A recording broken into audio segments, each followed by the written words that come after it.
Hello, how's everybody doing? I am Lee Hill, your hair coach, and I'm about to wrap it up.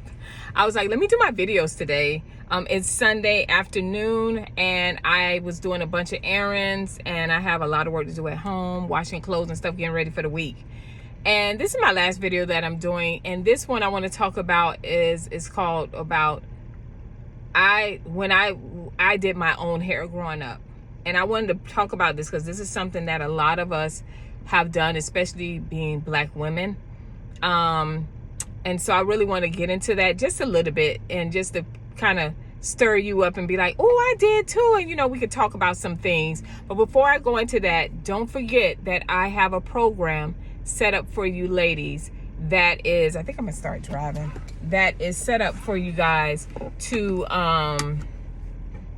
if you are experiencing any form of hair loss, right? And you may say, oh, mine is not that serious, I don't think I need to do something, a program like that. You do.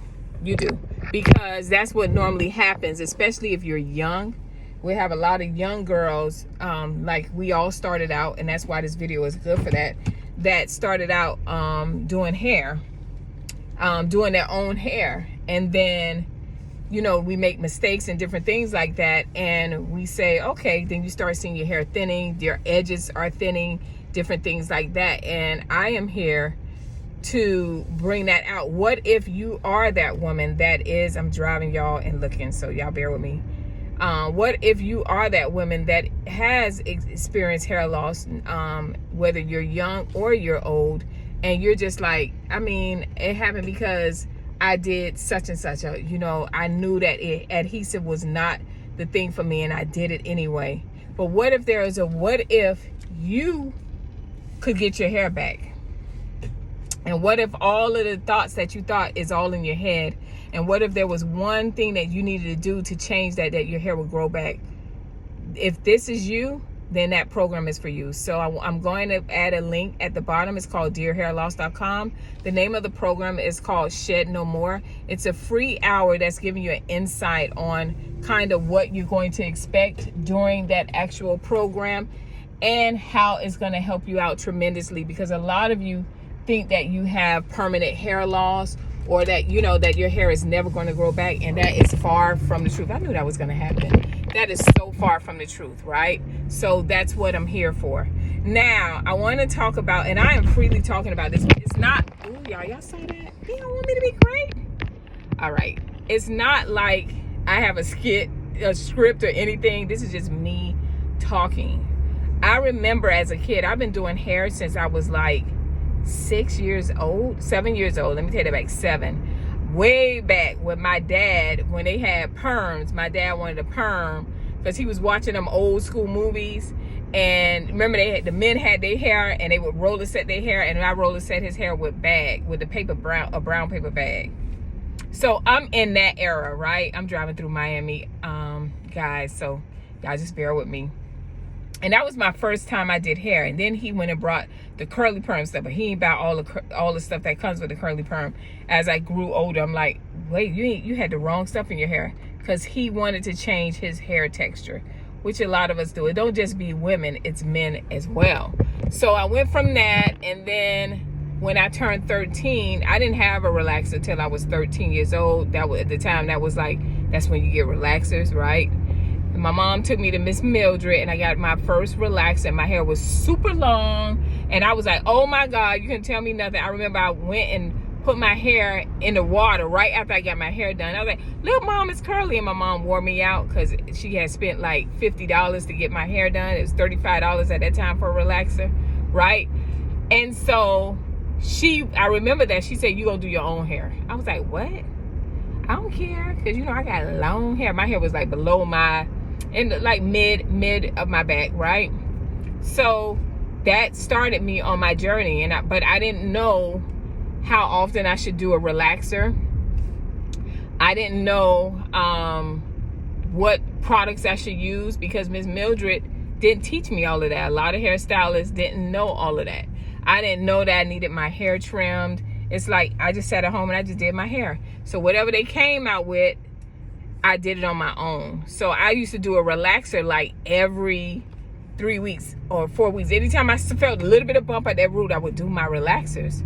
I would go to the store and buy those old relaxers in there and do my hair, right? But the reason why I'm talking about this is because we was like, oh, I could do hair. And then a lot of us turned that craft, that gift that God had gave us, and said, I'm gonna start charging for this. And then your friends who knew you could braid hair, or the girl around the corner, the older lady, like, I'm gonna give you a shot, I'm gonna pay you $30 and you do my hair, right? I don't know what they're doing. I don't know how much they charge it now, because I just don't know, right?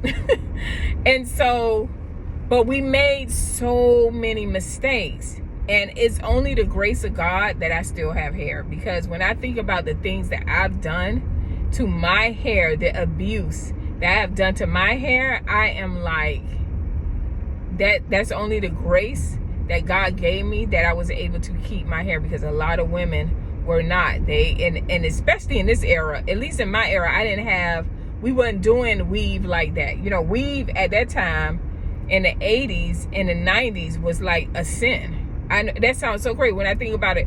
When I first got some weave in my hair, I got some red weave, and my mom was like, oh, that's prostitute hair. I was like, what?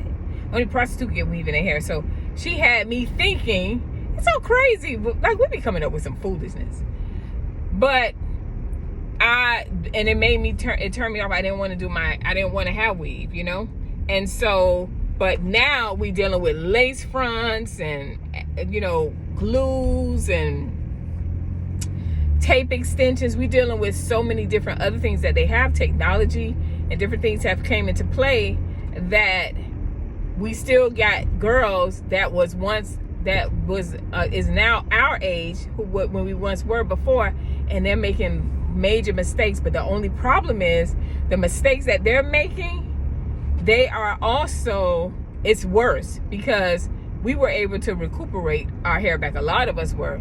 But the stuff that they get out there today to destroy our hair, you got a lot of lines, like, I can't think of the line. It's a big company that they buy a lot of the black products, like the black owned hair products. And then they do whatever they want to the product. They put in sulfates and they put in these different things.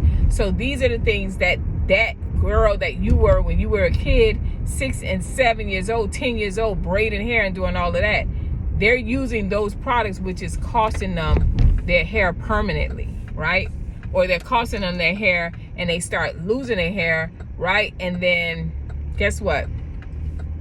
They are right on this video here saying, I can't get my hair back because I did such and such. I used this glue for this lace front. You know, they got kids in kindergarten wearing lace fronts. I saw the back to school thing. I was like, what in the world? So I'm saying all of this to say to you, it's okay. Apologize to yourself. You didn't know any better. You didn't know that doing your hair on your own was wrong. Your mama should have been doing your hair, but your mom probably didn't have any skills like my mom. My mom couldn't even part my hair right. My mom was like, your head is crooked. That's why your part in your hair is crooked. What? No, Ma, you can't part my hair right, you know? So forgive yourself.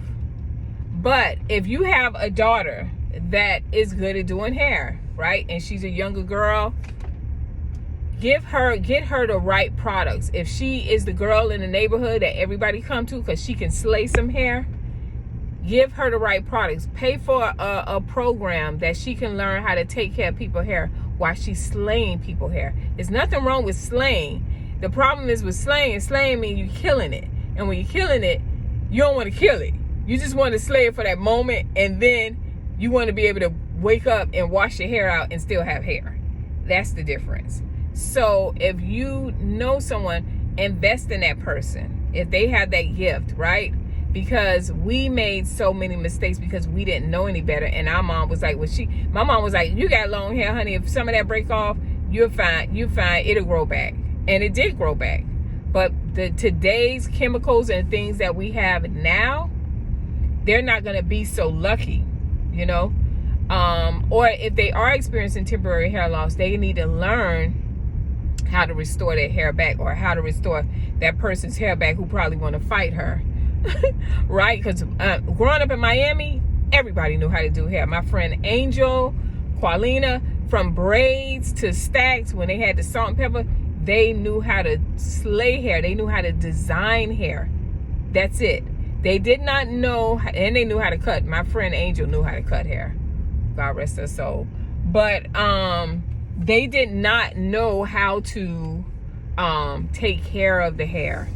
They just knew this what we all wearing, this what we doing, and hey, you understand what I'm saying? I'm gonna slay that. Now you figure all that other stuff out. Go to a professional and let her help you with your hair loss. You don't want that, right? So remember back then when it was a responsibility, we had to do our hair, we had to do our cousin's hair. If you live with Big Mama, you had to do everybody's hair in the house, but you ain't do it right. Apologize to yourself. And if you are a woman that is experiencing any form of hair loss, know that it is a strong possibility that you can restore your hair back. But it is up to you to make that decision to get it done, to change that outlook, and to not hold on to, or you may have went to a doctor and he said, it's done, it's nothing you can do. But you done seen, like, dang, I do see some hair growing back, but you did nothing about it. Do something about it and change that.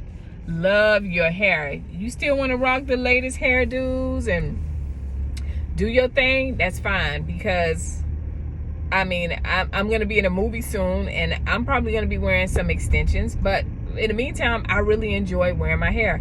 There was a time I did not enjoy wearing my hair, and some days I still don't enjoy wearing my own hair. But I wear it because it helps me to heal in areas where I had low self-esteem, where I struggled and I didn't think my hair was beautiful.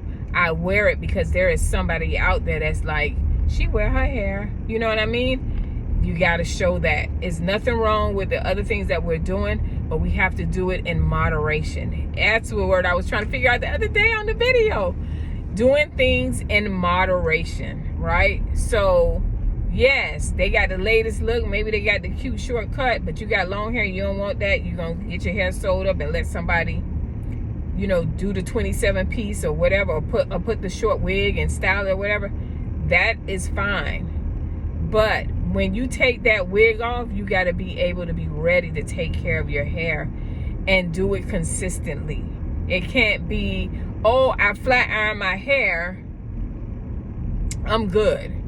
It can't be that. It has to be, dang, I'm flat ironing my hair, you know what I'm saying? But after this, I'm going to do some twist, or I'm going to wear my own natural hair. And you do that for a couple of months. And then when you want to wear some extensions, you can do that. But if you are out of 12 months out of the year, or if you're one of those women that are doing 2 months, you wearing your hair, and the other months it's all extensions and wigs, you are going to continue to experience hair loss. If you are experiencing hair loss and you see it thinning, it's going to get worse and worse, and you are in the early stages of permanent hair loss. Okay?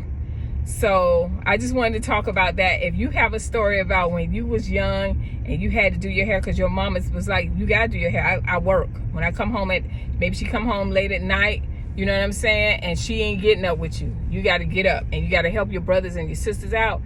But you had to do some hair. Go ahead and pop that in. I love the stories, the comments that you guys put in and talking about that stuff, because it kind of helps you heal, and it kind of gives you a different view on, dang, you know, I should have been proud of myself that you even did that. And it'll make you laugh, but it'll also make you aware and be like, what am I doing with my hair now? That's the important key. These messages and these videos are for you to be able to say, how I can restore my hair back, give you the confidence in your hair, you know, and changing your outlook on how you value your hair. All right. I hope this video helps, guys. I am riding through the park right now. They got games going on, but I think I'm going to head home because I done did all the errands I'm doing today. I am going back home and working on the program that I have for you, Shed No More. And hopefully I'll see you guys next video. Bye.